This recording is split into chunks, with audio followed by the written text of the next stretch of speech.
Hi everyone, welcome to study word classes. तो friends, आज हम लोग हिंदी पेडागोजी के क्वेश्चन करने वाले हैं। ठीक है, ये पेपर 1 के लिए भी हेल्प करेगा एंड आपका पेपर 2 के लिए भी हेल्प करेगा, क्योंकि इसमें क्वेश्चन हम लोग जो करने वाले हैं 30 क्वेश्चन करने वाले हैं। जी हाँ, डेली हम लोग क्या करते थे, 15 क्वेश्चन डिस्कस करते थे, बट आज हम लोग 30 क्वेश्चन करेंगे, क्योंकि पेपर 1 एंड पेपर 2 दोनों के मैंने क्या किया, स्क्रीनशॉट ले लिए और फिर मैंने एक में ऐड कर दिए हैं। तो इस वजह से जो 30 क्वेश्चन हम लोग डिस्कस करेंगे, ये क्लास पेपर 1 के लिए भी हेल्प करेगी और पेपर 2 के लिए भी हेल्प करेगी, क्योंकि हिंदी पेडागोजी जो होती है वो सेम होती है पेपर 1 की भी एंड पेपर 2 की भी, लेकिन जो मैंने इसमें क्वेश्चन ऐड किए हैं वो पेपर 1 के भी हैं पेपर 2 के भी हैं। तो ये क्लास सभी के लिए हेल्प करेगी। तो इसको लास्ट तक देखना एंड अपना स्कोर भी लास्ट में जरूर मेंशन करिएगा कि कितना आपका स्कोर हो पा रहा है, 30 ऑफ आपके कितने सही हो रहे हैं। ये क्लास डेली 3 बजे मिलती है, तो आप इसको डेली ज्वाइन कर सकते हैं। इसमें हम लोग सीडीपी है, हिंदी है, ईवीएस है, मैथ पेडागोजी है, तो सारी सब्जेक्ट के प्रीवियस के क्वेश्चन करना स्टार्ट कर चुके हैं। तो आप लोग 3 बजे एंड जो 5 बजे की क्लास होती है वो भी आप लोग ज्वाइन कर सकते हैं, क्योंकि इसमें हम लोग एसएसटी डिस्कस कर रहे हैं और साथ में प्रीवियस के क्वेश्चन भी कर रहे हैं। तो आप 3 बजे एंड 5 बजे दोनों क्लास ज्वाइन करिएगा, आपका सीटेड अच्छे से क्वालिफाई हो जाएगा, पेपर 1 भी और पेपर 2 भी। तो स्टार्ट करते हैं आज के क्वेश्चन। पहला है क्वेश्चन, इसमें बात कही गई, आज हम लोग हिंदी पेडागोजी करने वाले हैं। तो इसमें पहला जो क्वेश्चन है, इस तरफ के जो क्वेश्चन है वो आपके जो पैसेज होता है, जो पोएम होते हैं वहां से है, तो इसको हम लोग स्किप करेंगे। जो आपका मैथ मतलब जो हिंदी पेडागोजी के जो क्वेश्चन होते हैं वो हम लोग कवर करने वाले हैं। तो पहला है, प्राथमिक स्तर पर पढ़ाना सिखाने की शुरुआत करने के लिए आप किस सामग्री को सर्वाधिक महत्व देंगे। यानी बात जो की जा रही है प्राइमरी स्तर की बात हो रही है। तो अगर प्राइमरी स्तर पर आपको पढ़ाना है, यानी बच्चे जो पढ़ना सीखना चाह रहे हैं, तो उसकी शुरुआत आपको करनी है, तो कौन सी सामग्री जो है इसमें सर्वाधिक महत्वपूर्ण होगी। तो इसमें आपका पहला है, शुद्ध उच्चारण होना चाहिए, या फिर रोचक कहानी हो, या फिर अक्षर ज्ञान हो, या फिर आपका वर्णमाला हो। तो सिंपल सी बात है, शुद्ध उच्चारण की तो बाद की बात है, पहले क्या बच्चे को इंटरेस्ट तो आए, एटलीस्ट वो पढ़ना स्टार्ट करे। ठीक है, फिर क्या धीरे धीरे जब बच्चा इंटरेस्ट लेगा, पढ़ना स्टार्ट करेगा, तो शुद्ध उच्चारण ऑटोमेटिक आना शुरू हो जाएंगे। अक्षर ज्ञान भी आपका बाद में, पहले बच्चा इंटरेस्ट ले, तो इसमें आपका रोचक कहानी होगा। यानी जब रोचक कहानियां होंगी, जब क्लासरूम में आपने देखा होगा जब 1-2 की बुकें प्रिंट होती है तो उसमें कहानियां होती हैं, और कहानियां बहुत इंटरेस्टिंग वे में होती हैं, रियल लाइफ से बच्चे के कनेक्ट कर रही होती हैं। जैसे मेढक हुआ, कछुआ हुआ, इसकी कहानियां होती हैं, तो बच्चा क्या कनेक्ट करता है चीजों को। तो इस वजह से क्या होना चाहिए, रोचक कहानियां हो। जब बच्चा रोचक कहानियां क्लासरूम में आप डिस्कस करेंगे तो बच्चा उसमें इंटरेस्ट लेगा, वो बुकें देखेगा। आपने देखा होगा जब छोटे बच्चे होते हैं तो बुकें खोल के बैठ जाते हैं, उनको समझ में नहीं आ रहा होता, वो पढ़ नहीं पा रहे होते हैं, लेकिन बुक को वो घूर रहे होते हैं, बुक को देख रहे होते हैं कि हाँ इसमें कौन से चित्र बने हैं, क्या क्या हो रहा है, मतलब कौन से चित्र बने, कैसे क्या हुआ है, तो देखा करते हैं। तो इस वजह से अगर वो रोचक कहानियां अगर आप क्लासरूम में मतलब कह रहे हैं या पढ़ा रहे हैं, तो बच्चे पहले सुनेंगे, फिर उसमें इंटरेस्ट लेंगे, फिर क्या करेंगे, धीरे धीरे वो पढ़ने की भी कोशिश करना स्टार्ट कर देंगे। तो इसमें आपका जो आंसर है 2 ऑप्शन आपका सही हो जाएगा। ठीक है, अगला क्वेश्चन है क्वेश्चन नंबर 7। इसमें बात जो कही गई है, यानी सलमा पहली कक्षा में पढ़ती है और वह किताब शब्द को क्या कर रही है, कतब लिख रही है। सलमा का लिखने का यह तरीका डैश को दर्शाता है। यानी किताब को वह क्या लिख पा रही है, कतब लिख रही है। तो जो कतब लिख रही है ये क्या दर्शा रहा है, कि नियंत्रित लेख है, या फिर लापरवाही है, या फिर अज्ञानता है, या फिर स्ववर्तनी है। तो अज्ञानता की कोई बात यहाँ पे नहीं हो रही, क्योंकि अगर उसमें अज्ञानता होती तो कतब ना लिख पाती। ठीक है, लापरवाही भी यहाँ पे नहीं हो रही है, नियंत्रण लेख भी नहीं है, क्योंकि यहाँ पे कोई नियंत्रित यानी कोई फिक्स नहीं बताया गया है कि आपको इतने ही वर्ड लिखने हैं, बल्कि यहाँ पे क्या हो रहा है, स्ववर्तनी है। यानी कि सलमा जो है वो किताब लिखती तो है, यानी किताब शब्द को कतब लिख रही है, तो इस वजह से क्या वो कतब ही पढ़ रही होगी, यानी बच्चा जो पढ़ता है वही लिखता है, तो इस वजह से उसकी स्ववर्तनी है, यानी वो कतब ही पढ़ती होगी, तभी जाके वो किताब को कतब लिख पा रही है। तो इसमें आपका 4 ऑप्शन सही हो जाएगा। ठीक है, अगला क्वेश्चन है क्वेश्चन नंबर 8। इसमें बात कही गई है, सामाजिक अंतरक्रिया से आप सीखने का समर्थन डैश डैश ने किया। यानी जो सामाजिक अंतरक्रिया से लैंग्वेज सीखी जाती है उसका समर्थन किसने किया, उसको किसने अप्रिशिएट किया। तो सामाजिक सांस्कृतिक जो सिद्धांत है आपका वाइगोस्की का है, सिंपल सी बात है। तो वाइगोस्की जो है उन्होंने क्या कहा कि बच्चे का जो लैंग्वेज डेवलपमेंट हो रहा होता है वो सोशल इंटरेक्ट, यानी लोगों से बच्चा जब अंतःक्रिया करेगा, लोगों से जब इंटरेक्ट होगा, बातचीत करेगा, तो उसकी लैंग्वेज डेवलपमेंट अच्छी होगी। ठीक है, तो इसमें आपका आंसर जो है फर्स्ट सही हो जाएगा, नॉम चॉम्स्की कहते हैं कि बच्चा जो लैंग्वेज अपने इन्वायरमेंट से स्वाभाविक रूप से एक्वायर कर लेगा। स्किनर कहते हैं कि बच्चा जो है लैंग्वेज अगर सीख रहा है तो वो अनुकरण करके सीखेगा, यानी कि कॉपी करके, नकल करके सीखेगा। पियाजे कहते हैं बच्चे का मैच्योरेशन जितना होगा, बच्चे का जितना डेवलपमेंट हो गया होगा, बच्चा उस हिसाब से सीखेगा। ठीक है, तो इसमें आपका जो आंसर है फर्स्ट सही है, यानी सामाजिक अंतःक्रिया यानी सोशल इंटरेक्शन से बच्चा सीख रहा है अगर लैंग्वेज, तो इसमें आपका वाइगोस्की हो जाएगा। क्योंकि वाइगोस्की कहते हैं मान लीजिए अगर बच्चा छोटा है, दो बच्चे 5-5 साल के हैं और दोनों बच्चों को एक ऐसा इन्वायरमेंट एक बच्चे को दिया गया जहाँ का बहुत अच्छा इन्वायरमेंट है, जहाँ पे लोग बहुत अच्छे से बात करते हैं, एक दूसरे की रिस्पेक्ट कर रहे हैं, सब कुछ अच्छा माहौल है, तो बच्चा वहाँ पे अपनी उम्र के हिसाब से भी बेहतर सीखेगा क्योंकि उसका इन्वायरमेंट बहुत अच्छा दिया गया। और दूसरा बच्चा है अगर मान लीजिए उसका इन्वायरमेंट बहुत अच्छा नहीं है, जहाँ पे लोग अच्छे से बात नहीं करते, जहाँ पे लोग शिक्षित नहीं है, तो उसका जो डेवलपमेंट है उस हिसाब का हो जाएगा। ठीक है, तो अगर बच्चे का इन्वायरमेंट अच्छा दिया जा रहा है, अच्छा माहौल है, तो बच्चे का उम्र के हिसाब से भी बेहतर ग्रो हो सकता है। ये कहते हैं आपके वाइगोस्की। लेकिन जीन पियाजे कहते हैं कि अगर बच्चे का जितना डेवलपमेंट होगा उसका उतना ही, मतलब जितना बच्चे का डेवलपमेंट होगा, मतलब बच्चे का जितना ग्रो होगा, यानी बच्चे का जितना विकास हुआ होगा उतना ही वो अपना ग्रो कर पाएगा, उतना ही वो सीख पाएगा। क्योंकि इसीलिए इन्होंने क्या क्या स्टेजों में डिवाइड कर दिया कि बच्चे में जितनी मेचुरेशन आएगी उतना ही उसका डेवलपमेंट होता जाएगा। तो इसमें आपका आंसर जो है फर्स्ट सही हो जाएगा, यानी बच्चे लैंग्वेज अगर सीख रहे हैं तो समाज में अगर इंटरेक्ट हो रहे हैं, मान लीजिए अगर छोटा बच्चा है उसको आप जंगल में छोड़ाएं तो क्या लैंग्वेज सीख पाएगा? नहीं सीख पाएगा, वो वहाँ की लैंग्वेज को एक्वायर कर लेगा। तो इस वजह से आपका फर्स्ट ऑप्शन सही होगा, यानी सामाजिक अंतःक्रिया के माध्यम से जो लैंग्वेज सीखता है बच्चा, उसको समर्थन दिया है आपके वाइगोस्की ने। ठीक है, अगला है क्वेश्चन नंबर 9। इसमें बात कही गई है द्विभाषिकता और डैश डैश उपलब्धियों का गहरा सकारात्मक संबंध पाया जाता है। तो इसमें आपका आंसर जो है पहला साहित्य है, या फिर वैज्ञानिक है, व्यवसायिक है, या फिर विद्युत है। तो बात जो कही जा रही द्विभाषिकता और उपलब्धियों का गहरा सकारात्मक संबंध, यानी पॉजिटिव जो संबंध पड़ेगा, तो इसमें आपका फर्स्ट ऑप्शन होगा, यानी साहित्य का। ठीक है, तो आपका साहित्यिक हो जाएगा, यानी कि फर्स्ट ऑप्शन आपका सही हो जाएगा। अगले क्वेश्चन पे चलते हैं 10 पे। प्राथमिक स्तर पर पढ़ाते समय आप हिंदी भाषा संबंधित किस पक्ष पर सर्वाधिक बल देंगे? प्राथमिक स्तर पर आप क्या कर रहे हैं? पढ़ाते समय हिंदी भाषा संबंधित किस पक्ष पर? तो भाषा ज्ञान पर देंगे, या फिर भाषा प्रयोग पर देंगे, या फिर व्याकरणिक नियम पर देंगे, या फिर व्याकरण ज्ञान पर देंगे। यानी प्राइमरी स्तर में आप लैंग्वेज सिखा रहे हैं, हिंदी लैंग्वेज सिखा रहे हैं, तो आप सबसे ज़्यादा किस पर बल देंगे? तो सिंपल सी बात है, आपका जो आंसर होगा 2 होगा, क्योंकि आप मतलब बच्चा जो है भाषा का प्रयोग कर पा रहा है या नहीं कर पा रहा, आप उस पर ज़्यादा फोकस देंगे कि आपने जो पढ़ाया है, जो बच्चा समझ पा रहा है, वो क्या अपनी रियल लाइफ में उसका प्रयोग कर पा रहा है या नहीं कर पा रहा है। तो सबसे पहले आप जो है फर्स्ट प्रायोरिटी आप किसको देंगे कि बच्चा जो है लैंग्वेज को प्रयोग कर पा रहा है या नहीं कर पा रहा है, यानी कि भाषा प्रयोग आपका हो जाएगा। ठीक है, तो इसमें आपका यानी सेकेंड ऑप्शन सही हो जाएगा। 11 पे चलते हैं। 11 है मौखिक भाषा का आकलन डैश पर सर्वाधिक बल देता है, यानी जो मौखिक लैंग्वेज का जो आकलन है, यानी असेसमेंट जो है, वो किस पर सर्वाधिक बल देता है? तो पहला धारा प्रवाह की तीव्रता पर, या फिर सांस्कृतिनिष्ठ शब्दों का प्रयोग, या फिर उच्चारणगत शुद्धता, या फिर विचारों की क्रमबद्धता। तो 11 जो है इसमें आपका आंसर हो जाएगा। देखिए इसमें आपका आंसर फर्स्ट भी सही है, और इसमें आपका इसमें आपका थर्ड आंसर और आपका फोर्थ आंसर दोनों सही हैं। ठीक है, क्योंकि ऑफिशियल आंसर की में थर्ड भी मेंशन किया गया है और आपका फोर्थ भी मेंशन किया गया है। अब इसमें सीटेट ने किसको वेरीफाई किया? क्योंकि सीटेट ने जो ऑफिशियल आंसर की जारी की है उसमें थर्ड भी है और आपका फोर्थ भी है, तो इसमें एक नंबर क्या है सबको मिल गया होगा फोकट का। क्योंकि ऐसा होता है कभी कभी आपको एक मतलब क्वेश्चन के दो आंसर लगेंगे कि दोनों सही, और दोनों सही भी होते हैं, तो इस वजह से क्या होता है एक नंबर सबको दे दिया जाता है। तो इसमें दोनों आंसर सही हैं। अब सीटेट ने किसको वेरीफाई किया है? क्योंकि ऑफिशियल आंसर की में दोनों आंसर गिवन है।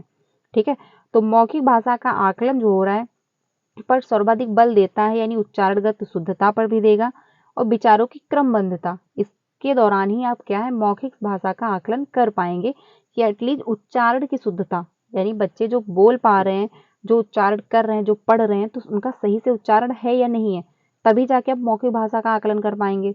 और विचारों की क्रमबद्धता, यानी हर चीज को इंक्लूड कर पा रहे हैं या नहीं, हर चीज को टुकड़ों में तो डिवाइड नहीं कर रहे हैं, मतलब बात किसी और की चल रही है, वो किसी कोई और बात उसी में ऐड कर रहे हैं, यानी सब विचारों की भी क्रमबद्धता होगी। तो इसी के दौरान आप क्या है मौखिक भाषा का जो है एनालिसिस कर पाएंगे, यानी कि असेसमेंट हो पाएगा। तो इसमें आपके आंसर थर्ड भी ये सही है एंड 4 भी सही है। ठीक है, अगला है 12। इसमें बात कही गई है हम भाषा के माध्यम से डैश और डैश भी करते हैं, यानी जो लैंग्वेज होती है उसके माध्यम से हम क्या क्या करते हैं, चिंतन और विचरण करते हैं, सोचते और महसूस करते हैं, या फिर सोचते विचार करते हैं, या फिर अनुभव महसूस करते हैं। तो इसमें आपका 12 जो है आंसर सही हो जाएगा, सोचते हैं और विचार करते हैं, अनुभव सोचते और महसूस करते हैं। ठीक है, तो इसमें आपका जो आंसर दिया गया है इसमें आपका थर्ड भी सही है और आपका 4 भी सही है, यानी कि इसमें आपका आंसर हो जाएगा थर्ड भी सही और आपका 4 भी सही। क्योंकि भाषा के माध्यम से हम क्या करते हैं, सोचते भी हैं, यानी अगर हम किसी से बात कर रहे हैं, अगर किसी ने कुछ बताया तो हम तर्क वितर्क भी करते हैं और उसमें विचार विमर्श भी कर रहे होते हैं, अनुभव भी करते हो, साथ में महसूस भी कर रहे होते हैं। तो ये आपके इसमें इसमें भी यही हुआ है, इसमें थर्ड भी आंसर सही बताया गया, आपका 4 भी आंसर सही बताया गया है। ठीक है, तो इसमें इसमें भी यही हुआ होगा, यानी सभी को क्या है 1 नंबर मिल गया होगा, क्योंकि इसमें थर्ड भी आंसर सही है, इसमें 4 भी आंसर सही है। क्योंकि लैंग्वेज के माध्यम से ही हम क्या करते हैं, सोच पाते हैं। अगर कोई कह रहा है, मतलब अगर कोई आपसे बात कर रहा है, किसी ने कुछ बात बताई है आपको, तो आप उस पर तर्क वितर्क करोगे, या फिर उसने जो बताया तो किसी ने किसी लैंग्वेज के ही माध्यम से बताया होगा। ठीक है, तो आप अपने दिमाग में अगर प्रोसेस चला रहे हो, उसके प्रति कोई थिंकिंग लगा रहे हो, तो अगर उसको एक्सप्लेन करोगे तो किसी न किसी लैंग्वेज के ही माध्यम से करोगे। वो लिखित भी हो सकता है, मौखिक भी हो सकता है। ठीक है, और आपका जो अनुभव है, अगर आप अनुभव दे रहे हो आप किसी को, तो किसी ना किसी लैंग्वेज में ही दोगे। आप महसूस कर पा रहे हो कुछ, अगर किसी मतलब मान लीजिए अगर आपका फ्रेंड सैड है या फिर हैप्पी है, तो आप लैंग्वेज के ही माध्यम से समझ पा रहे होगे कि हाँ ये मेरा फ्रेंड हैप्पी है या फिर सैड है। ठीक है, तो इसमें आंसर जो थर्ड भी सही दिया गया था, 4 भी सही दिया गया है ऑफिशियल आंसर की में, तो आपके दोनों आंसर सही हो जाएंगे। अगले क्वेश्चन पे चलते हैं। अगला है, देखिए मैं आपको जो भी आंसर ऑफिशियल आंसर की में गिवन है मैं आपको वही बता रही हूँ, इस वजह से क्योंकि इसमें 2 अगर आंसर दिए गए तो मैंने दोनों आप लोगों के साथ मैं डिस्कस कर रही हूँ, ताकि कोई भी डाउट ना रहे। अगला है, हिंदी भाषा सीखते हिंदी भाषा सीखने सिखाने का दायरा इतना बड़ा होना चाहिए कि डैश से उसका नाता ना टूटे, यानी जो लैंग्वेज सिखाई जाती है, हिंदी भाषा जो सिखाई जाती है, तो उसका सीखने का और सिखाने का दायरा बहुत ज़्यादा बड़ा होना चाहिए कि जिससे नाता ना टूटे। तो पहला है, भाषा की परिभाषा से नाता ना टूटे, या फिर व्याकरण रटने से, या फिर व्याकरण सीखने से, या फिर भाषा प्रयोग से।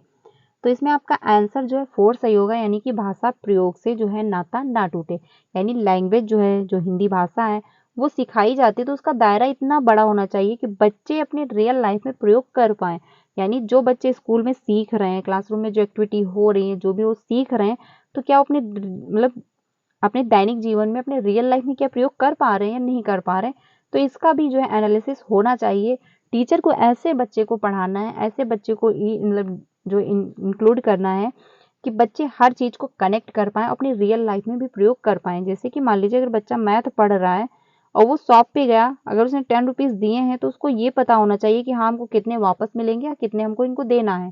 ठीक है, तो क्या वो रियल लाइफ में अपने प्रयोग कर पाए। ठीक है, अगर बच्चा लैंग्वेज सीख रहा है क्लासरूम में, तो घर में कैसे लोगों से बात करना है, अपने फ्रेंड से कैसे बात करना है, तो वो समझ पाए कि हम उसका प्रयोग भाषा का कैसे कर पा रहे हैं।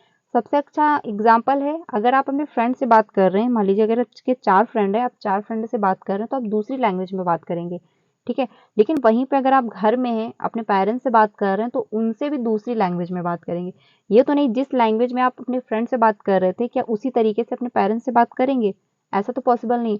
अगर आप अपने पिताजी को यार कह दीजिए तो वो यही कहेंगे पढ़ाना लिखाना सब बेकार ही है ना, क्योंकि हमको पता चल रहा होता है कि हमको किससे कैसे बात करनी है। छोटा बच्चा है तो आप उससे उस तरीके से बात करते हैं, अगर आप टीचर से अपने बात कर रहे हैं तो उससे उन मतलब दूसरे तरीके से बात करेंगे। यानी हर जो व्यक्ति है, हर व्यक्ति से हमको पता होना चाहिए कि हमको कैसे हर व्यक्ति से बात करनी है। तो भाषा का प्रयोग कैसे करना है बच्चा ये समझ पाए, हमको क्लासरूम में ऐसे जो है लर्निंग करवानी है।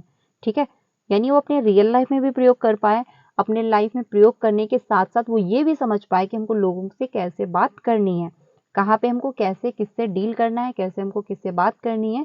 तो उसको सब कुछ पता होना चाहिए, वो भाषा का प्रयोग कर पा रहा हो। ये नहीं कि फ्रेंड से तो वो जैसे फ्रेंड से बात कर रहा है वैसे आके घर पे भी बात कर रहा है, वैसे अपनी माँ से बात कर रहा है, वैसे अपनी बहन से बात कर रहा है, तो ऐसा नहीं होना चाहिए। बच्चे को इतना जो डेवलपमेंट हो जाना चाहिए कि वो भाषा का प्रयोग अच्छे से कर पाए। तो यानी इसमें आपका 4 ऑप्शन सही हो जाएगा। अगला क्वेश्चन है, प्राथमिक स्तर पर भाषा सीखने सिखाने में जो है बाल साहित्य मदद करता है क्योंकि, यानी जो प्राथमिक स्तर पर है अगर लैंग्वेज सिखाई जा रही है तो उसमें बाल साहित्य जो है वो मदद करता है क्योंकि। तो इसमें फर्स्ट ऑप्शन है, वह भाषा की रंगतें प्रस्तुत करता है, यानी बाल साहित्य जब हो रही होती तो भाषा की जो रंगतें हैं वो प्रेजेंट हो रही होती हैं। या फिर वह बच्चों के लिए है, वह सरल होता है, या फिर वह रंगीन चित्रों वाला होता है। तो इसमें आपका आंसर जो फर्स्ट सही होगा, यानी कि वह भाषा की रंगतें प्रस्तुत करता है। यानी बाल साहित्य जो होती है वो अलग अलग प्रकार की रंगतें प्रस्तुत करता है। यानी क्लासरूम में अगर बाल साहित्य हो रही है तो हर बच्चा उसमें इंक्लूड होगा, हर बच्चा इंटरेस्ट ले रहा होगा और हर बच्चे अलग अलग प्रकार से प्रेजेंट कर रहे होंगे। कुछ बच्चा कुछ और बोल रहा होगा, दूसरा बच्चा कुछ और बोल रहा होगा, तो हर बच्चे अलग अलग प्रकार की इसमें एक्टिविटियां करेंगे, अलग अलग प्रकार से बात करेंगे, अलग अलग प्रकार से प्रेजेंट करने की कोशिश करेंगे, अपनी बात को कहने की कोशिश करेंगे, तो हर बच्चा उसमें इंटरेस्ट ले रहा होगा। तो भाषा की मतलब रंगतें होती हैं अलग प्रकार से प्रस्तुत हो रही होती हैं, क्योंकि 30 मतलब एक क्लास में 30 अगर बच्चे हैं तो 30 बच्चे 30 लैंग्वेज में बात कर रहे होंगे, तो 30 प्रकार की लैंग्वेज जो है वो एक्टिविटी में यानी बाल साहित्य में इंक्लूड होंगी, तो वहां पे अलग प्रकार की रंगतें होंगी। तो इसमें आपका फर्स्ट ऑप्शन सही हो जाएगा। अगला जो क्वेश्चन है इसमें बात कही गई, कक्षा में लिखना डैश डैश से प्रारंभ होता है, यानी जो लिखना है वो कहाँ से प्रारंभ हो रहा है, वाक्य लेखन से है, जो आपका शुरू से है, या फिर अक्षर लेखन से, या फिर चित्र बनाने से है। तो इसमें आपका आंसर जो 4 सही होगा, यानी चित्र बनाने से जो है लिखना स्टार्ट हो जाता है। सबसे पहले बच्चा घर में लिखना स्टार्ट करता है, आपने देखा होगा बच्चा चौक उठाता है या फिर कुछ भी पेंसिल वगैरह पेन जो भी उसको मिल जाता है वो दीवालों पर उल्टी सीधी लाइनें जो है वो बनाना स्टार्ट कर देता है, ठीक है, जिनका कोई मतलब नहीं हो रहा होता है, लेकिन इसको क्या कहते हैं, लिखने की फर्स्ट स्टेज इसी को कहते हैं। लेकिन घर में क्या होता है, बच्चे को वहीं पर रोक दिया जाता है क्योंकि वो दीवार गंदी हो रही है, ठीक है। तो जो बच्चे होते हैं घर पे वो कुछ भी उल्टी सीधी लाइनें बनाना स्टार्ट कर देते हैं, तो इसको कहते हैं स्क्रबलिंग। लिखने की ये फर्स्ट स्टेज मानी जाती है। लेकिन बात जो यहाँ पे कही जा रही कक्षा में लिखना, यानी बच्चा क्या है घर से आकर के वो विद्यालय जाना स्टार्ट कर चुका है, तो विद्यालय में जो लिखने की फर्स्ट स्टेज मानी जाती है वो आपका चित्र बनाना होगा, क्योंकि बच्चे लिखना स्पष्ट नहीं जान रहे होते लेकिन तब भी वो क्या है उल्टे सीधे चित्र बनाना स्टार्ट कर देते हैं। बाकायदा क्लियर नहीं बन पा रहा होता है चित्र, लेकिन तब भी वो क्या है कोशिश करना शुरू कर देते हैं, वो स्टार्ट कर देते हैं कुछ भी उल्टा सीधा बनाना, ठीक है। तो चित्र बनाना जो है लिखने की फर्स्ट स्टेज मानी जाती है विद्यालय में। और स्क्रबलिंग जो होती है बच्चे घर में ही अपना शुरू कर देते हैं, उल्टी सीधी लाइनें खींचना दीवारों पर स्टार्ट कर देते हैं। जब बच्चे चित्र बना रहे होते हैं क्लासरूम में तो उनको ये मतलब हाथ का बैलेंस कैसे रखना है, हमको कैसे अपनी पेंसिल को घुमाना है, कैसे उसको मूव करना है, तो ये सब कुछ बच्चे को नॉलेज आ रहा होता है, ठीक है। तो सबसे स्टेज जो फर्स्ट रहती है वो आपकी स्क्रबलिंग है जो कि घर से स्टार्ट होती है। स्कूल में आपका जो चित्र बनाना यानी विद्यालय में क्या है चित्र बनाना स्टार्ट होता है लिखने से लेकर के, ठीक है। तो जब बच्चा उल्टी सीधे चित्र बना रहा होता है वो क्लीन नहीं बना पाता है, लेकिन तब भी उसका हाथ कैसे घुमाना है, कैसे हमको हाथ को मूव करना है, कैसे हाथ का बैलेंस बनेगा, कैसे हमको पेंसिल पकड़नी, पेन कैसे पकड़ना है, तो ये सब बच्चे का अनुभव आ रहा होता है चित्र बनाने से, ठीक है। तो आपका 4 ऑप्शन सही हो जाएगा, लिखने की फर्स्ट स्टेज ये मानी जाती है। अगला है, भाषा कौशलों के बारे में आप किस विचार से सहमत हैं। तो पहला है, ये एक दूसरे को प्रभावित नहीं करते, यानी जो लैंग्वेज होती है भाषा कौशल जो है यानी जो आपका सुबोपाली है, सुनना, पढ़ना, लिखना और बोलना, यानी सुनना, बोलना, पढ़ना और लिखना, ठीक है। तो ये जो कौशल होते हैं क्या एक दूसरे से प्रभावित होते हैं या नहीं होते हैं।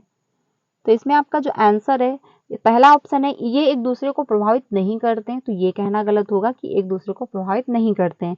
ये सभी एक साथ नहीं सीखे जा सकते, तो ये भी कहना गलत होगा। ये एक निश्चित क्रम में सीखे जाते हैं, तो ये भी कहना आपका गलत होगा।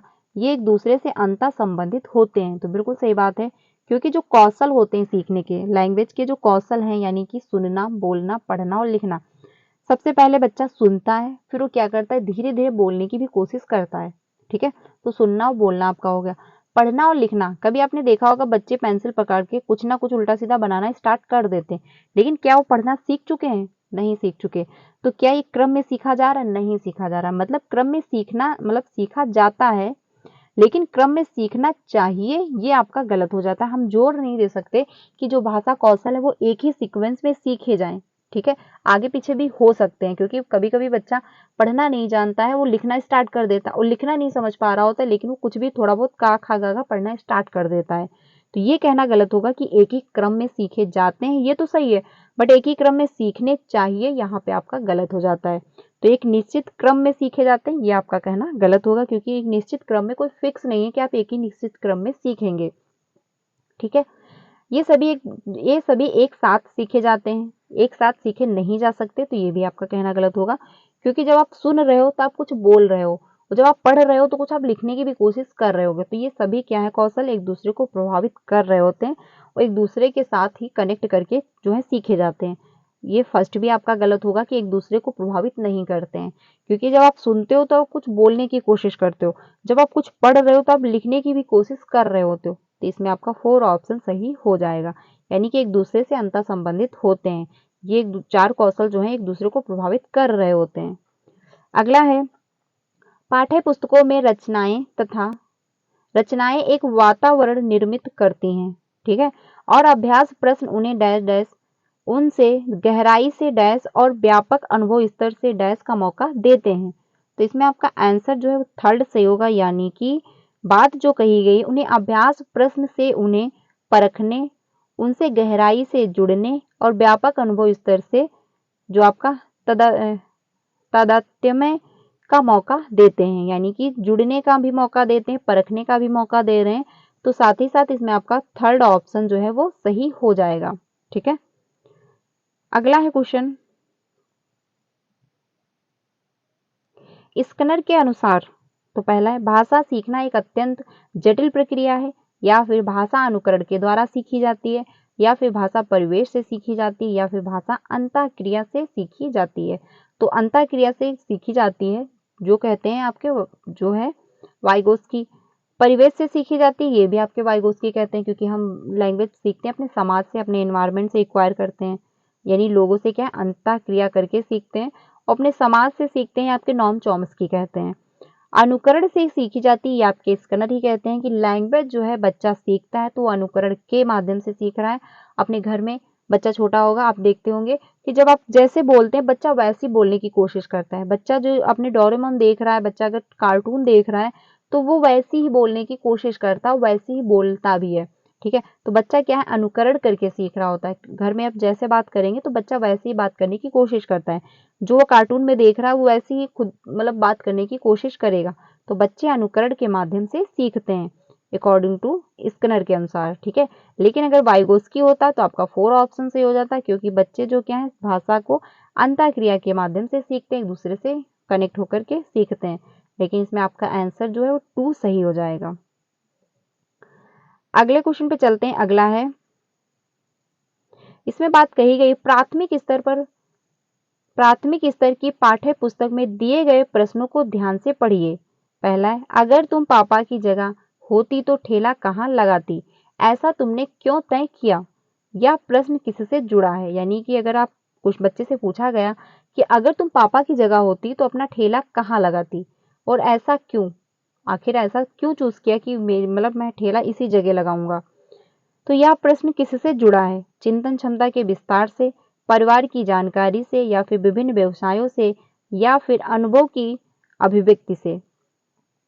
तो इसमें आपका आंसर जो है 4 सही होगा, यानी अनुभवों की अभिव्यक्ति से जुड़ा हुआ है। अगर आप बच्चे से कहेंगे कि अपना ठेला, अगर आप पापा की जगह होते तो अपना ठेला कहाँ लगाते, तो बच्चा क्या अपना अनुभव देगा, यानी कि उसका अनुभव कुछ होगा कि हाँ ये ठेला यहाँ पे न लग करके यहाँ पे अगर लगा होता तो ये बेहतर चलता। तो बच्चा अपना अनुभव देगा, खुद को अभिव्यक्त करेगा, ठीक है। चिंतन क्षमता के विस्तार से नहीं होगा, आपके परिवार की जानकारी भी नहीं, और विभिन्न व्यवसायों से भी ये रिलेट नहीं कर रहा है। इसमें आपका आंसर जो है 4 सही होगा, क्योंकि अनुभव, आखिर बच्चा अपना अनुभव देगा, कुछ अगर उसने समझा है, कुछ तर्क वितर्क करेगा, कुछ समझेगा कि हाँ ये ठेला यहाँ पे ना होकर के यहाँ पे होना चाहिए तो ज्यादा जो ग्रो होता। तो बच्चा अपना अनुभव देगा, अपना अनुभव जो है अभिव्यक्त करेगा। तो आपका 4 ऑप्शन सही हो जाएगा। अगला है, हिंदी भाषा का आकलन करते समय आप किस बिंदु को सर्वाधिक महत्व देंगे? यानी अगर आप हिंदी भाषा का आकलन कर रहे हैं तो सबसे फर्स्ट प्रायोरिटी आप किसको देंगे? तो पहला है भाषा की संरचना को देंगे, व्याकरण सम्मत भाषा को देंगे, या फिर सहज अभिव्यक्ति को देंगे, या फिर अलंकारिक भाषा को देंगे। तो इसमें आपका आंसर जो है थर्ड सही होगा, सहज अभिव्यक्ति को जो आप महत्व देंगे, क्योंकि जब क्या है भाषा का आकलन आप कर रहे हैं तो सबसे पहले सहज अभिव्यक्ति, यानी कि बच्चा अपने आप को किसमें अपने आप को एक्सप्लेन कर पा रहा है। जो बच्चे की मदर टंग होगी, आप कोशिश करेंगे कि बच्चा अपने मदर टंग में ही अपने आप को एक्सप्लेन करे। अगर आप आकलन करेंगे तो अगर बच्चे से आप ये कह रहे हैं, मान लीजिए बच्चे को हिंदी आती है और आपने उससे कह दिया कि अपने आप को इंग्लिश में अभिव्यक्त करो, तो क्या बच्चा कर पाएगा? नहीं कर पाएगा। तो क्या आपका असेसमेंट जो है वो बेहतर हो पाएगा? नहीं हो पाएगा। आपको करना क्या है, सहज अभिव्यक्ति करनी है, यानी कि बच्चा जिस भी लैंग्वेज में कंफर्टेबल महसूस कर रहा हो, जो भी उसकी मदर टंग हो, बच्चे को कोशिश ये करनी है कि बच्चा अपने मदर टंग में खुद को एक्सप्लेन करे। अगर वो खुल के बिना किसी डर के खुद को एक्सप्लेन कर रहा है, सारी बातें कह पा रहा है, तो आप आकलन कर लोगे। मान लीजिए अगर बच्चे को बहुत कुछ आ रहा है लेकिन वो खुद को एक्सप्लेन नहीं कर पा रहा है, उसको इंग्लिश आ ही नहीं रही, तो वो बता ही नहीं पा रहा है, तो क्या आपका आकलन हो पाएगा? क्या आप समझ पाओगे कि बेहतर बच्चे का कितना ग्रो हो पाया है, बच्चा कितना सीख पाया है? नहीं। बच्चा किस में कंफर्टेबल है, जिस भी लैंग्वेज में कंफर्टेबल हो, जैसे भी खुद को एक्सप्लेन कर पा रहा हो, आप उसको करने दें। तभी जाके आप समझ पाएंगे कि बच्चा जो है उसका कितना जो है जो इम्प्रूवमेंट हो पाया है, या फिर कहाँ पे बच्चे को दिक्कत हुई है, कहाँ पे बच्चे को दिक्कत नहीं हो रही है। ठीक है, तो हिंदी भाषा का अगर आपको आकलन करना है तो सबसे पहले सहज अभिव्यक्ति होनी चाहिए। बच्चा जिस भी लैंग्वेज में खुद को कंफर्टेबल महसूस करे, उस लैंग्वेज में उसको एक्सप्लेन करने का मौका दिया जाना चाहिए। तो आपका इसमें थर्ड ऑप्शन सही हो जाएगा। अब हम लोग चलते हैं अगले क्वेश्चन पे। अगला है, इसमें बात कही गई, देखिए इस तरफ के जो क्वेश्चन है वो आपके मतलब पोएम से हैं, तो हम लोग इनको स्किप करेंगे। जो हिंदी पेडागोजी के जो क्वेश्चन है वही हम लोग डिस्कस करेंगे। ठीक है, तो इसमें अगला जो क्वेश्चन है, इसमें बात कही गई है, प्राथमिक स्तर पर भाषा शिक्षण के संदर्भ में कौन सा कथन सर्वाधिक उचित है? तो पहला है, यानी कि बात जो कही जा रही प्राथमिक स्तर पर भाषा शिक्षण के संदर्भ में कौन सा जो है कथन सर्वाधिक उचित है? तो पहला है, सभी बच्चे की प्रगति समान रूप से ही होनी चाहिए, या फिर बच्चों को विभिन्न स्तर विभिन्न प्रकार की बाल साहित्य पढ़ाने के अवसर दें, या फिर बच्चों को क्रम से भाषा कौशल जो है सिखाई जाने चाहिए, या फिर बच्चों को केवल भाषा की पाठ्य पुस्तक ही दी जाए। तो इसमें आपका आंसर जो है 2 सही होगा, यानी कि बच्चे को विभिन्न प्रकार के बाल साहित्य पढ़ने के अवसर दें। तो बच्चा इसमें क्या है, इन्वॉल्व होगा, इंटरेस्ट लेगा और वो सीखेगा, कोशिश करेगा, क्योंकि जहाँ पर बच्चे को अवसर दिया जा रहा है तो उसका भाषा शिक्षण जो है अच्छा होगा। ठीक है, तो बात यही की जा रही है कि प्राथमिक स्तर पर भाषा शिक्षण के संदर्भ में कौन सा जो है सर्वाधिक उचित है? तो आपका सेकंड ऑप्शन होगा, क्योंकि बाल साहित्य को आप पढ़ने के बच्चों को अवसर दे रहे हैं। ठीक है, तो इसमें आपका 2 ऑप्शन सही हो जाएगा, यानी कि जहां पर भी बच्चे को अवसर दिया जा रहा है, जहां बच्चा रियल लाइफ से कनेक्ट कर पा रहा है, वो आपका ऑप्शन बेस्ट है। अगला है, बच्चों के भाषा विकास के लिए जरूरी है बच्चों का? तो पहला है, व्याकरण सीखने के लिए प्रोत्साहित करना, या फिर साहित्य पढ़ने के लिए पुरस्कृत करना, या फिर अनुकरण के लिए प्रोत्साहित करना, या फिर भाषा प्रयोग के अवसर देना। तो इसमें आपका आंसर जो है 4 सही होगा, यानी भाषा प्रयोग के अवसर देना। भाषा विकास के लिए जरूरी क्या है? अगर आप भाषा प्रयोग के अवसर दे रहे हो बच्चे को, तभी जाके उसका डेवलपमेंट हो पाएगा, तभी जाके उसकी लैंग्वेज जो है अच्छी बेहतर हो पाएगी। अगर बच्चे को मौका ही नहीं दिया जा रहा है, कभी उसको क्लासरूम में खड़े करके आप उससे बात ही नहीं कर रहे हो, उससे कुछ पूछ ही नहीं रहे हो, उसको कभी खड़े होके मतलब खुद को एक्सप्लेन करने का मौका ही नहीं दिया जा रहा है, तो क्या बच्चे का भाषा डेवलपमेंट अच्छा हो पाएगा? नहीं हो पाएगा। इसीलिए क्या होता है, क्लासरूम में आपने देखा होगा कि लाउड रीडिंग कराई जाती है। लाउड रीडिंग क्यों कराई जाती है? कि बच्चे का उच्चारण बेहतर हो, उसका जो भाषा है अच्छी हो, भाषा लैंग्वेज जो है यानी कि लैंग्वेज डेवलपमेंट जो है वो अच्छी हो, वो उसमें हिचकिचाहट ना हो, खुल के लोगों से बात कर पाए, क्लासरूम में अच्छे से पढ़ पाए। ठीक है, तो इसीलिए लाउड रीडिंग भी कराई जाती है। तो इसमें भाषा प्रयोग का अगर आप अवसर दे रहे हैं तो भाषा विकास के लिए सबसे ज़्यादा जरूरी है। अगर अवसर दिया जाएगा तो बच्चे का ग्रो होगा, उसका भाषा लैंग्वेज यानी लैंग्वेज डेवलपमेंट अच्छा होगा। तो इसमें आपका 4 ऑप्शन सही हो जाएगा। अगला है, माया अक्सर शब्दों को लिखते समय अक्षरों को छोटा बड़ा लिखती है या उनके बीच जो है समान दूरी नहीं रख पाती। माया संभवतः डैश के कारण ऐसा करती है, यानी जो अक्षर लिख रही है वो कभी छोटे लिख रही है कभी बड़े लिख रही है और उसमें जो है समान दूरी भी नहीं कर पा रही है।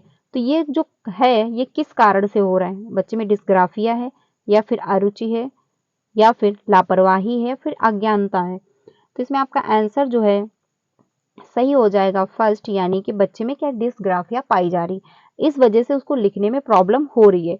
अगर बच्चे में रुचि ना होती तो वो लिखता ही नहीं, बिल्कुल भी इंटरेस्ट ना ले रहा होता। लापरवाही भी नहीं है, अज्ञानता भी नहीं है, क्योंकि बच्चा लिख रहा है बट क्या कर रहा है, छोटा लिख रहा है अक्षर, कभी बड़ा लिख पा रहा है। तो इसमें आपका फर्स्ट ऑप्शन यानी बच्चे में क्या है डिस्ग्राफिया, लिखने से प्रॉब्लम हो रही है उसको। ठीक है, तो इसमें आपका फर्स्ट ऑप्शन सही हो जाएगा। अगला है क्वेश्चन, भाषा अर्जन क्षमता सिद्धांत डैश से संबंधित है। तो स्कनर है, वाइगोस्की है, नॉम चॉम्स्की है, पियाजे है। तो इसमें आपका आंसर जो है वो सही हो जाएगा थर्ड, यानी कि नॉम चॉम्स्की आपके हो जाएंगे, क्योंकि नॉम चॉम्स्की क्या कहते हैं, हर बच्चे में एलईडी पाई जाती है। 5 साल तक जो एलईडी होती है बहुत ज़्यादा एक्टिव रहती है। भाषा अर्जन जो क्षमता होती है हर बच्चे में पाई जाती है, वो जन्मजात होती है। हर बच्चा अपने इन्वायरमेंट से लैंग्वेज को स्वाभाविक रूप से एक्वायर कर सकता है। ये सब में क्या है क्षमता होती है। लैंग्वेज सीखने के लिए यानी आपको मदर टंग अपनी सीखने के लिए कोई कोचिंग नहीं करनी पड़ी होगी, ना तो कोई टीचर से सलाह लेनी होगी, ना कोई बुक, ना कोई हेल्प नहीं है, ना कोई ऑफलाइन कोचिंग ना कोई ऑनलाइन कोचिंग। आपने अपने इन्वायरमेंट से स्वाभाविक रूप से अपनी मदर टंग सीख ली होगी। ठीक है, तो नॉम चॉम्स्की कहते हैं कि हर बच्चे में क्या, हर व्यक्ति में क्या है भाषा अर्जन करने की क्षमता होती है। वो अपने लैंग्वेज को, अपनी मदर टंग को अपने इन्वायरमेंट से स्वाभाविक रूप से सीख लेगा। खेल के मतलब खेल रहा है, कोई एक्टिविटी कर रहा है तब भी वो सीख रहा है, खाना खा रहा है तब भी सीख रहा है, मूवी देख रहा है तब भी सीख रहा है, माँ बाप से मतलब बात कर रहा है तब भी सीख रहा है। यानी जो भी एक्टिविटियां हो रही हैं उसके आसपास वो कुछ ना कुछ वहां से एक्वायर कर रहा है, तो स्वाभाविक रूप से लैंग्वेज को सीख लेता है। कभी ये तो नहीं हुआ होगा घर में आपके कि बच्चों को बैठाल करके आप लैंग्वेज सिखा रहे हो कि हाँ ये लैंग्वेज घर में बोली जाती है, ये लैंग्वेज तुमको बोलनी है, ऐसा तो नहीं हुआ होगा। बच्चे आपको बात करते देख रहे हैं, बच्चे लैंग्वेज सीख रहे हैं, बच्चे खेल रहे हैं लैंग्वेज सीख रहे हैं, बच्चे टीवी देख रहे हैं तब भी लैंग्वेज सीख रहे हैं। यानी घर में जो भी एक्टिविटी हो रही है, आसपास में जो भी एक्टिविटी हो रही है, बच्चे वहां से अपनी लैंग्वेज सीख रहे हैं, कुछ ना कुछ वहां से सीख रहे होते हैं। तो इसमें आपका थर्ड ऑप्शन सही हो जाएगा। वाइगोस्की कहते हैं कि बच्चा समाज से सीखेगा, एक दूसरे से इंटरकनेक्ट होकर, यानी इंटरकनेक्टेड होकर ही बच्चा सीख पाएगा, अंतरक्रिया करके सीखेगा। पियाजे कहते हैं मेचुरेशन जब आएगी तभी जाके बच्चे का ग्रो हो पाएगा। स्किनर कहते हैं कि बच्चा अनुकरण करके सीखता है। तो ये सारी बातें ध्यान रखिएगा। आगे चलते हैं अगले क्वेश्चन पे। अगला है, बच्चों की लेखन क्षमता का आकलन करने की दृष्टि से कौन सा जो प्रश्न सर्वाधिक बेहतर है, यानी कि लेखन क्षमता का आपको आकलन करना है।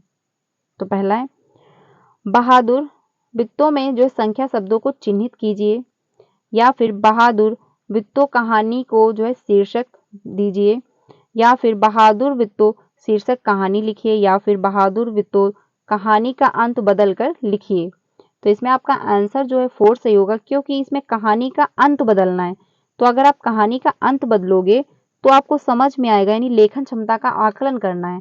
तो इसमें जब आप कहानी का अंत बदलोगे तो उसमें कुछ अपना दिमाग लगाओगे, ठीक है, कुछ अपना उसमें तर्क वितर्क करोगे कि हाँ इसका कहानी का एंड हमको कैसे करना है। ठीक है, तो इसमें आपका 4 ऑप्शन सही हो जाएगा।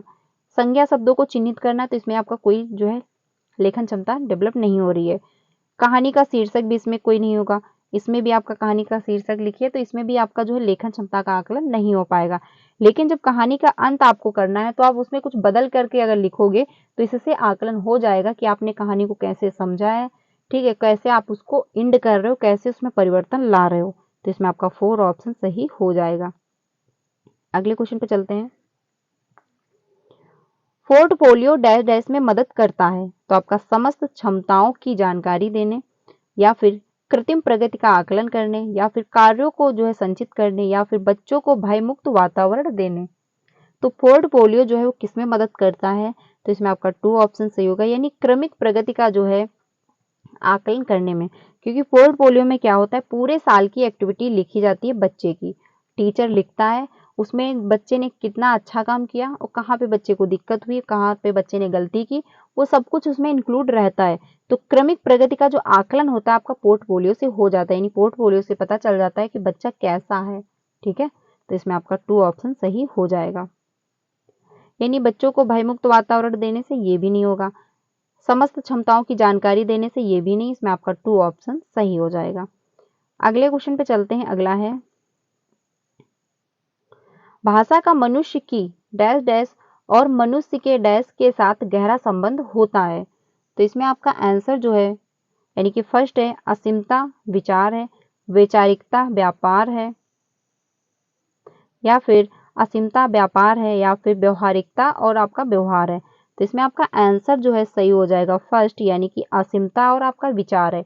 यानी कि भाषा का मनुष्य की असीमता और मनुष्य के जो है विचार के साथ गहरा संबंध होता है। तो इसमें आपका फर्स्ट ऑप्शन सही हो जाएगा। अगले क्वेश्चन पे चलते हैं। अगला है, ज्यादातर बच्चे स्कूल की शिक्षा की शुरुआत से पहले ही भाषा की डैश और डैश को आत्मसात कर पूर्ण भाषिक क्षमता रखते हैं। तो चुनौतियों को, आपका प्रचलनों को, या फिर जटिलताओं और नियमों को, चुनौतियों या अवसरों को, या फिर जटिलताओं और आपको मानकों को। तो इसमें आपका जो आंसर होगा, जो आपका 2 सही, यानी जटिलताओं और नियमों को क्या करते हैं, आत्मसात कर पूर्ण भाषिक क्षमता रखते हैं। ठीक है, तो इसमें आपका 2 ऑप्शन सही हो जाएगा। अगले क्वेश्चन पे चलते हैं। अगला है, अगला क्वेश्चन 44 है। इसमें बात कही गई है, प्राथमिक स्तर पर पढ़ाने वाली सुनीता अपनी कक्षा के बच्चों को प्रतिदिन एक कहानी पढ़कर सुनाती है और उस पर चर्चा करती है। आप इस कक्षा के बारे में क्या कहेंगे? यानी कि प्राथमिक स्तर की बात है, जो सुनीता है क्या कर रही है, प्रतिदिन एक कहानी पढ़ करके बच्चों को सुनाती हैं और उस पर क्लास में डिस्कशन भी कर रही हैं। तो ये किस बारे में है? तो पहला है, पढ़ने और मौखिक अभिव्यक्ति का विकास हो रहा है, या फिर सुनीता अपने शिक्षक प्रशिक्षण की जो है रिक्तियों को मतलब निभा रही है, या फिर कहानी सुनने से जो है समय नष्ट हो रहा है, या फिर कहानी पर चर्चा भाषा विकास को अवरुद्ध करती है। तो इसमें आपका 44 जो है फर्स्ट ऑप्शन होगा, पढ़ने और मौखिक अभिव्यक्ति का जो है विकास हो रहा है, क्योंकि बच्चे पढ़ भी रहे हैं और साथ ही साथ जब डिस्कशन कर रहे हैं तो मौखिक अभिव्यक्ति भी हो पा रही है। तो इसमें आपका फर्स्ट ऑप्शन होगा। ये कहना गलत होगा कि भाषा विकास में अवरुद्ध है, जो समय नष्ट हो रहा है, ये भी आपका जो है गलत हो जाएगा। इसमें आपका फर्स्ट ऑप्शन सही होगा। ठीक है, अगले क्वेश्चन पे चलते हैं 45 पे।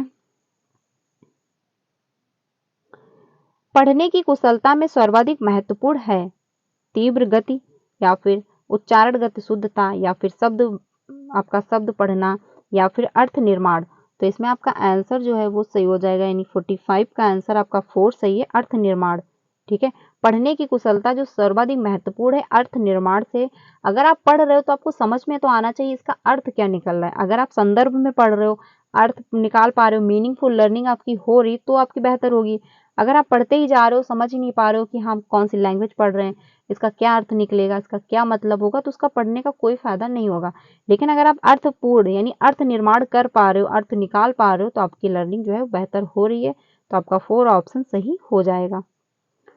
अगले क्वेश्चन पे चलते हैं। अगला है, संयुक्त परिवारों में बच्चों का भाषा विकास अपेक्षाकृत बेहतर होता है, इसका आधार है। यानी जो संयुक्त परिवार होता है उसमें बच्चे का क्या है, लैंग्वेज डेवलपमेंट अच्छी होती है। तो ऐसा क्यों है, इसका आधार क्या होता है? परस्पर अंतःक्रिया है, परस्पर जो आपका प्रश्नोत्तर है, बड़ों की जो है परिपक्वता है, भाषा है, परिपक्व भाषा है, या फिर बच्चों द्वारा बड़ों का अनुकरण है। तो इसमें आपका आंसर जो है फर्स्ट सही होगा, यानी परस्पर अंतःक्रिया है। क्योंकि जो परिवार बड़ा है तो उसमें बहुत सारे लोग हैं, और जब बहुत सारे लोगों से बच्चा इंटरेक्ट हो रहा है, बहुत सारे लोगों से बात कर रहा है, तो उसकी लैंग्वेज डेवलपमेंट बेहतर होगी। क्योंकि मान लीजिए अगर क्लास मतलब घर में 4 लोग रहते हैं, तो बच्चा 4 लोगों से बात करेगा तो 4 लोगों की लैंग्वेज सीख पाएगा, 4 लोगों के विचार को समझ पाएगा। लेकिन अगर एक घर में मान लीजिए 12 लोग रह रहे हैं, तो बच्चे 12 लोगों की लैंग्वेज सीखेंगे, 12 लोगों की बात करने का तरीका समझ रहे होंगे, 12 लोगों का अनुभव ले रहे होंगे। तो 4 लोगों से 12 लोगों का बच्चा जो होगा, जो अनुभव ले रहा होगा 12 लोगों से, वो बेहतर होगा। तो इसमें आपका फर्स्ट ऑप्शन यानी परस्पर अंतःक्रिया के आधार पर जो बच्चे संयुक्त परिवार में जो हैं, भाषा विकास अपेक्षाकृत उनकी बेहतर होती है। ठीक है, तो इसमें आपका फर्स्ट ऑप्शन होगा, क्योंकि वो ज़्यादा लोगों से संपर्क में आ रहे हैं, ज़्यादा लोगों से इंटरेक्ट हो रहे हैं, ज़्यादा लोगों से बात कर रहे हैं, तो उनकी जो भाषा है वो बेहतर होगी। ठीक है, ये आपका नहीं होगा, ये भी आपका नहीं, ये भी आपका नहीं होगा। यानी अनुकरण करके नहीं, बच्चे क्या है, परस्पर अंतःक्रिया करके सीख रहे होते हैं। आगे चलते हैं अगले क्वेश्चन पे। अगला है, भाषा के माध्यम से बच्चों का ज्ञान क्षेत्र भी विस्तृत होता है जिसमें सर्वाधिक योगदान है। तो पहला विभिन्न प्रकार की कविताओं का, विभिन्न प्रकार की सांस्कृतिक गतिविधियों का, आपका राष्ट्रीय समाचार पत्रों पत्रिकाओं का, या फिर बाल साहित्य की पुस्तकों का। तो इसमें आपका आंसर जो है फोर्थ से होगा, यानी बाल साहित्य की पुस्तकों का, क्योंकि भाषा के माध्यम से बच्चों का जो ज्ञान क्षेत्र है वो विस्तृत हो रहा है। तो बाल साहित्य जो है पुस्तकें हैं उन्हीं के माध्यम से होगा, क्योंकि बच्चा इसमें इंटरेस्ट लेगा। अगर वो समाचार पत्रिकाओं में इंटरेस्ट नहीं लेगा क्योंकि बच्चा छोटा है, लेकिन बच्चा अपने ही लेवल का, यानी उसको बाल साहित्य अच्छी लगती है क्योंकि इसमें अलग अलग प्रकार की कहानियां होंगी, हर बच्चा उसमें इंटरेस्ट लेगा। तो इसमें आपका 4 ऑप्शन जो है वो सही हो जाएगा।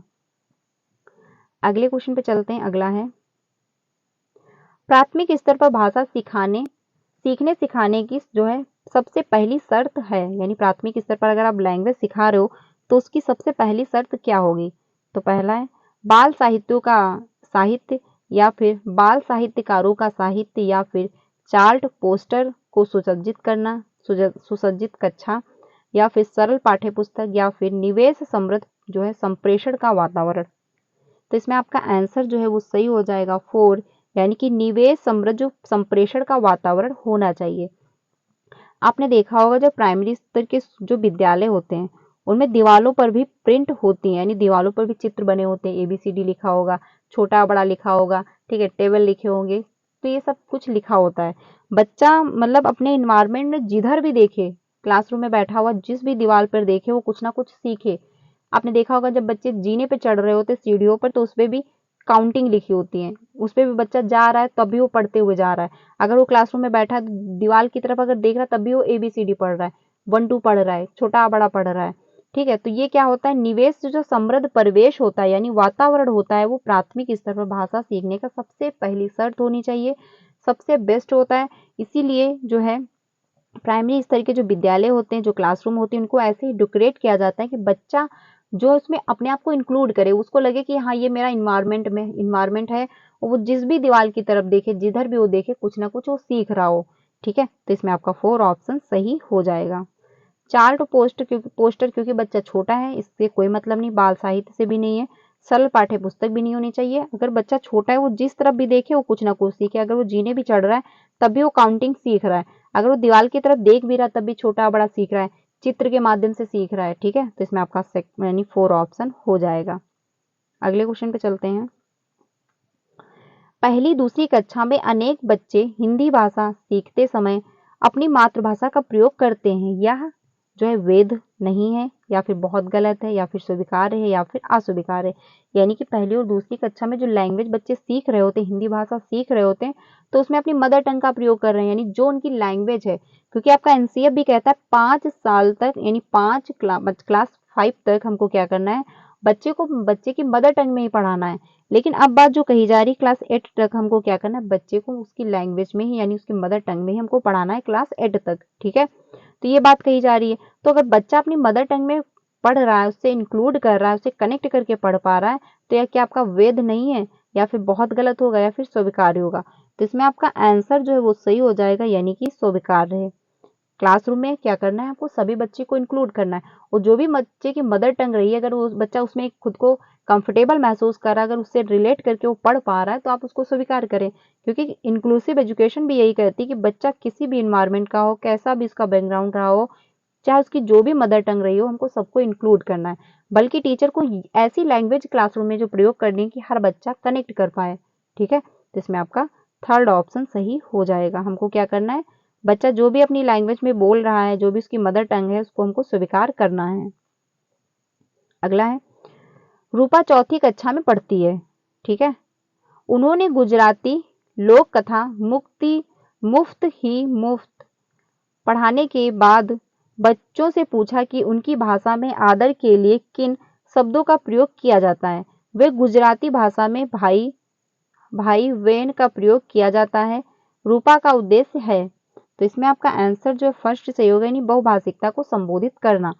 यानी क्लासरूम में क्या हो रही है, बहुभाषिकता को संबोधित किया जा रहा है, क्योंकि पहले क्या है दूसरी लैंग्वेज में पूछा जा रहा है, फिर जो गुजराती लैंग्वेज में बात करी जा रही है, तो इसमें सभी भाषा को जो है महत्व दिया जा रहा है, यानी बहुभाषिकता को संबोधित किया जा रहा है।